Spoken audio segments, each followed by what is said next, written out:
When a government bans a piece of art, they are rarely protecting you from a bad movie. They are protecting themselves from an uncomfortable truth. Uwe Boll's Citizen Vigilante isn't vying for an Oscar, and it doesn't need to be cinematically top class to shatter a massive political illusion. It didn't become a global talking point because of flawless cinematography. It became a lightning rod because it dared to expose the most fragile fault line in modern Western society: the paradox of free speech versus public safety. Here's what they had to say. He's a real hero. You know, we work, we pay taxes, and for what? For decades, European institutions have comfortably given unwanted commentary to every corner of the globe, lecturing the world on absolute freedom of expression. But the moment a mirror is held up to the reality at their own doorstep, that high-minded idealism vanishes. Do you want justice?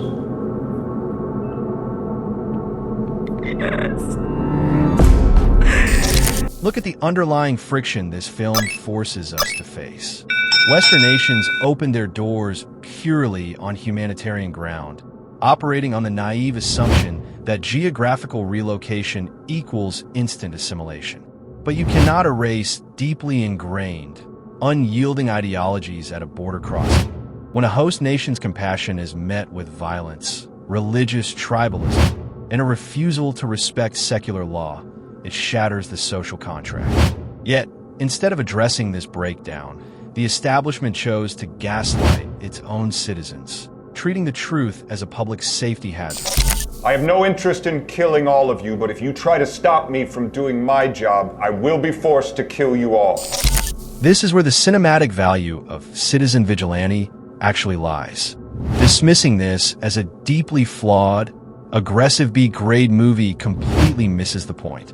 It is a raw, unyielding piece of guerrilla cinema. Its lack of mainstream, polished Hollywood glitz actually works in its favor, giving it an unfiltered, visceral urgency that feels more like a leaked document than a manufactured blockbuster. The court free him. And this is the court from your country. Of course.